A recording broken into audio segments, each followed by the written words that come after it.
তার যে স্ত্রী তার কানে দুধ চুরি করেছিল এক নরকাসুর, তাকে হত্যা করেছিল, যে জন্য এটাকে বলে নরক চতুর্দশী।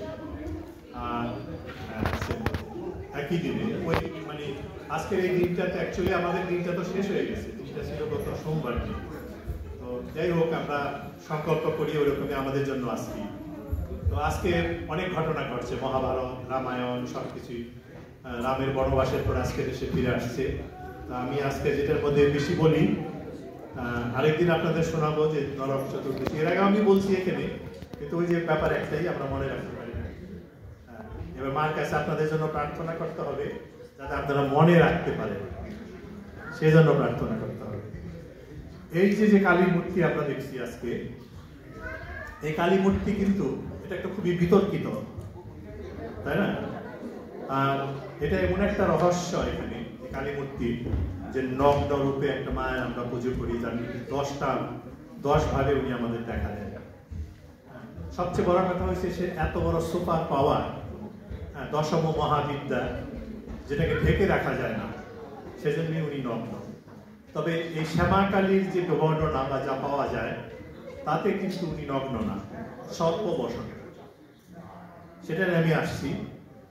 আমাদের এই কালী হয় 10 রকমের টোটাল: দক্ষিণা কালী, ভদ্রা কালী, রক্ষা কালী, রটন্তী কালী, ফলহারিণী কালী, আরেকটা আছে ঈশা কালী,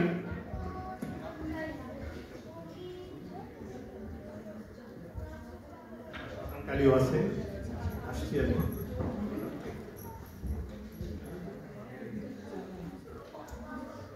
ছিন্নমস্তা কালী, কাম্য কালী, শ্মশান কালী, আর শেষ বেশ হয়েছে যেটা, সেটা হচ্ছে শ্যামা কালী। দক্ষিণা কালীর পুজো আমরা কেন করি? এটা ম্যাক্সিমাম বাড়িতে হয়, বহু জায়গায় হয়। কোনো বিয়ে শাদীর পরে হয়, কেউ রোগ মুক্তি হয়ে গেলে তারপরে হয়, যে কোনো শুভ কাজের পরে বা রোগ মুক্তি কামনা করে এই দক্ষিণা কালী, যেখানে মানে এবার সর্বকনিষ্ঠ সাধক আমরা বলতে পারি না, এখানে সর্বকনিষ্ঠ সাধক অ্যাকচুয়ালি বামাখ্যাপা। তার আগে যে ছিলেন রামকৃষ্ণ পরমহংসদেব, 1 বছরের ছোট বড় অবশ্যই, উনি এই দক্ষিণা কালী পুজো করছেন। রানী রাসমণির যে দক্ষিণা কালী, দক্ষিণেশ্বর কালী বাড়ি যেটা, সেখানে। আর ভদ্রা কালীর পুজো করি আমরা, এটা স্থান ভেদে এটাকে পাতাল কালীও বলে। পাতালে কোনো অসুবিধা থেকে থাকলে, যারা মাইন্ডে কাজ করে, মানে আমরা যেটাকে কি বলি, বাংলায় কি বলে ওটাকে,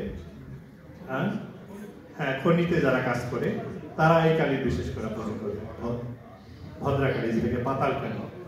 আর রক্ষা কালী হয়েছে একটা নাগরিক রূপে, যে কোনো বিপদ আপদে ভয় পেলে সেই রক্ষার কামনা করে রক্ষা কালী পুজো করা হয়, সে যিনি রক্ষিতা হিসাবে পূজিত।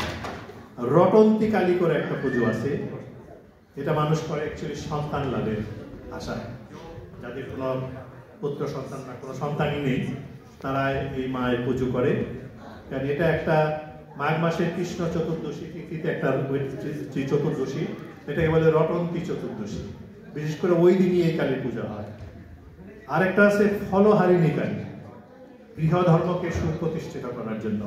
হয়তো হাজব্যান্ড ওয়াইফে মনোমালিন্য চলছে, খুব একটা অশান্তি চলছে, তখন তারা এই ফলহারিণী কালীর পুজো করে।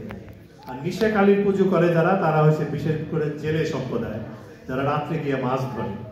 শাস্ত্রে আছে এই পুজো করার পরে যদি ফুলটা নৌকায় থাকে, তাহলে রাত্রে ঝড় আপদ বিপদে তাদের কোনো অসুবিধা হয় না, তারা যে কোনোভাবেই তার থেকে রক্ষা পায়।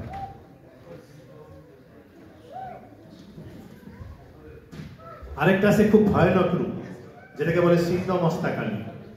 দেখা গেছে কালী গলাটা কেটে বা হাতে ধরে রেখেছে। সেই ভয়ঙ্কর রূপিণীর কালীর মিথ্যাচার, অজ্ঞতা, ব্যভিচার, এগুলির থেকে রক্ষা পাওয়ার জন্য মানুষ এই ছিন্নমস্তকটা, মানে এটা দেখায় আর কি, যে মিথ্যাচার বা বিভৎস একটা জিনিস, এ থেকে মুক্তি পাওয়ার জন্য। আর একটা আছে কাম্যকালী, সেটা হচ্ছে দাম্পত্য জীবনে যারা সুখী নেয়, সাংসারিক নানান রকমের অশান্তি থাকে, স্বামী স্ত্রীর সমতুল্য না, সেটা কামনা করে। আরেকটা আছে শ্মশান কালী, উনি মহাশ্মশানে পূজিতা হয়। মহাশ্মশান বলতে 3-4টা ছোট ছোট শ্মশান মিলে একটা যে শ্মশান থাকে, সেটাকে বলে মহাশ্মশান। সেখানে রাইট তারাপীঠ একটা শ্মশান। সেটা হয়েছে মহাশ্মশান। সেখানে যে পূজিতা হয় সেটাকে বলে শ্মশানকালী। কিন্তু তারাপীঠে যে মার পূজা হয়েছে সেটা হলো মা তারা, হ্যাঁ, যেটা সাধক বামা খেপা। এবং বামা খেপাকে বলতে গেলে অ্যাকচুয়ালি কি বাংলায় সবচেয়ে বেশি এই শাক্ত সাধনা হয়েছে, শাক্ত রূপের যে সাধনা করছে। আমরা মোটামুটি 5টা গ্রুপে বিভক্ত। একটা হচ্ছে শৈব, একটা হচ্ছে শাক্ত, একটা হচ্ছে গন্ধর্ব, একটা হচ্ছে শরীয়, আরেকটা হচ্ছে বৈষ্ণব। এই 5টা আমাদের ধারা আছে। সেই ধারা থেকে এই শাক্ত ধারায় বাংলায় সবচেয়ে বেশি গবেষণা হয়েছে, বা এটার যে প্রবর্তক প্রথম যিনি এটা করছেন, সবচেয়ে বড় যিনি, যে সবার চাইতে আগে আসছে, আমরা যদি শেষ হয়েছে বামা খেপা, তারপরে রামকৃষ্ণ পরমহংসদেব, তারপরে এরকম একজন, তারপরে যে হয়েছেন উনি হয়েছে রামপ্রসাদ সেন, তারপরে হচ্ছে কমলাকান্ত, আর একদম প্রথম যিনি মায়ের এই রূপ দেখছেন, বর্তমান রূপ আমরা যে শ্যামাকালীর পুজো করি, ওনার নাম হচ্ছে কৃষ্ণানন্দ আগমন বাগীশ। কিন্তু তার অরিজিনাল নাম হচ্ছে কৃষ্ণানন্দ ভট্টাচার্য। তার পিতার নাম মহেশ্বর গৌরাচার্য ভট্টাচার্য ছিলেন উনি। উনি 1600 থেকে 1610 খ্রিস্টাব্দের কোন এক সময় ওনার জন্ম হয়েছে। যারা ইতিহাসবিদ তারা সঠিক করে বলতে পারেন নাই যে ওনার জন্ম কবে। আমাদের বাংলার ব্যাপারটা একটু এরকমই হয়েছে, কেন যে নাম করা বিখ্যাত কবি ছিল মূর্খ কবি কালিদাস পণ্ডিত, তারও জন্ম তারিখ সন কেউ এটা বলতে পারে না, সবাই ধারণা করছে। এমনকি বিদেশিরা যায় পর্যন্ত ভারতবর্ষে গবেষণা করেও তাদের জন্ম তারিখটা সঠিকভাবে বের করতে পারে নাই। তো এই কৃষ্ণানন্দ ছিলেন ওরকম একজন। এখন সেই আগমন বাগীশ টাইটেল পেলেন কিভাবে এবং কিভাবে এই মায়ের দর্শন উনি পেলেন তা নিয়ে আমি আপনাদের বলছি। আগেও বলছি, হয়তো একটু ভুলে গেছেন আপনারা সবাই। উনি প্রচন্ড মাতৃভক্ত ছিলেন, কালী সাধনা করতেন, দক্ষিণা কালীর রূপ টুপ এগুলি নিয়ে উনি সবসময় আলোচনা করতেন।